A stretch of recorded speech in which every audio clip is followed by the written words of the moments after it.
राम राम सभी को। तो कैसे हो मेरे दोस्तों। बहुत भाइयों को मेरे मेरे वीडियो में कमेंट आते हैं कि हमको भी आना है, न्यूजीलैंड आना है, ऑस्ट्रेलिया आना है, तो कैसे आएँ।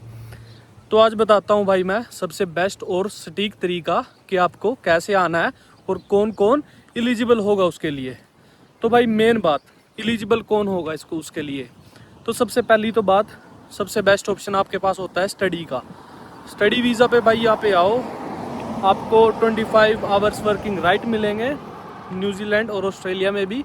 और भाई आप 25 घंटे काम कर सकते हो और उसके बाद आपकी स्टडी पूरी हो जाएगी। साल की है, किसी की 2 साल की है, उसके बाद मिलेगा आपको ओपन वर्क वीज़ा, मतलब 2 साल का या 3 साल का। तो उस पर आप पूरा काम कर सकते हो ओपन वर्क वीज़ा पे।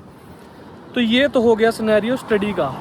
नंबर दूसरा आता है सिनेरियो वर्क का, जो आपको डायरेक्ट वर्क वीज़ा मिल सकता है सीधा इंडिया से यहाँ का। लेकिन उसके लिए आपको इंडिया में अच्छा एक्सपीरियंस होना ज़रूरी है।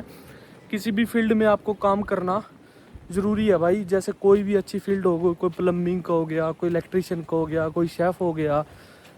ये चीज़ें यहाँ पे पूरी डिमांड में है फ़िलहाल के टाइम पे, जो कि यहाँ पे जॉब मिलना थोड़ा इजी है। औरों में भाई बड़ा मुश्किल है जॉब मिलना, मैं आपको सीरियसली बता रहा हूँ। है तो इसमें भी है, क्योंकि आप इंडिया से अप्लाई कर रहे हो। आपका सबसे मेन रीज़न है वर्क वीज़ा। आपका वर्क वीज़ा भाई कोई कंपनी लगवाने के लिए बड़ी मुश्किल ही तैयार होती है, लेकिन जो तैयार हो गई भाई फिर आपकी लाइफ बन गई, आपको उसमें कोई दिक्कत नहीं आएगी आगे चल के। तो मैं तो सबको रिकमेंड करूँगा कि study is the best option. Study भाई सही है, उसमें आपको किसी की कंपनी को कुछ करने की ज़रूरत नहीं है, सीधा आप कॉलेज में जाओ। लेकिन उसके लिए एलिजिबल कौन कौन है स्टडी के लिए। कई भाइयों के मैं कमेंट देखता हूँ जिनकी एज करीबन होती है 40, 45, 50 वाले भी बोलते हैं कि हमें भी आना है स्टडी पे। लेकिन भाई मैं आपको सीरियसली क्लियर कट बता देता हूँ, उनके लिए स्टडी नहीं बनी है।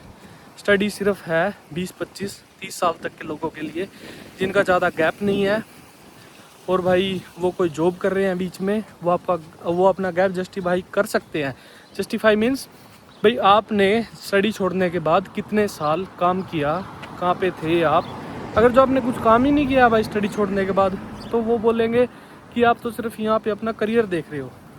आपका मोटिव ही सीधा यहाँ पे आके और पैसा कमाना है। तो इस वीडियो में मेरा एक ही जवाब है भाई, ट्राई करो। लेकिन वो बंदे ट्राई करो जिनका आने का पॉसिबल है यहाँ पे। जैसे कोई 25-30 साल के अराउंड कोई भाई अपनी जॉब छोड़ के यहाँ आना चाहता है तो बिल्कुल आए भाई। लेकिन वहीं से आप अपना कोर्स ऐसा डिसाइड करो जिसमें आपको यहाँ पे आके PR ईजी हो जाए। क्योंकि भाई शुरू में हम वहाँ पे इंडिया में सोचते हैं कि बस यहाँ पे आ जाएं दैट्स इट। लेकिन वही सारा सच नहीं है भाई। यहाँ पे आके फिर आपको और भी रियलिटी पता लगती है कि भाई PR बंदे की जो वैल्यू है वो एक अलग लेवल की है भाई। आपको कोई हेडिक नहीं है, ना ही कोई वीज़ा बढ़वाना है। इंडिया किसी टाइम जाओ, किसी टाइम आओ, परमानेंट यहाँ पे हो, चाहे 10 साल बाद आओ आप यहाँ पे, आपको कोई रोकने वाला नहीं है बॉर्डर पे। तो PR का एक अलग ही मज़ा है। तो इंडिया से डिसाइड करके आओ कि भाई ये कोर्स लेना है मुझे और इसमें मेरी PR होगी। आप अपनी फैमिली को भी ईजी बुला सकते हो, तो सारा काम ईजी रहेगा। तो यही सलाह है भाई मेरी कि वो बंदे ट्राई करो जिनका पॉसिबल है। अब बहुत सारे बंदे भाई ऐसे कमेंट कर रहे हैं, अब रिप्लाई तो मैं हर एक का भी नहीं कर सकता भाई। मैसेज मेरे पास कम से कम 2-3 हज़ार मैसेज पड़े हैं। अब मैं एक एक का किसका रिप्लाई करूँ। तो मैंने सोचा एक वीडियो बना देता हूँ इस टॉपिक पे कि भाई किस किस बंदे को ट्राई करना चाहिए। तो वो बंदे ट्राई करो भाई जिनका पॉसिबल है।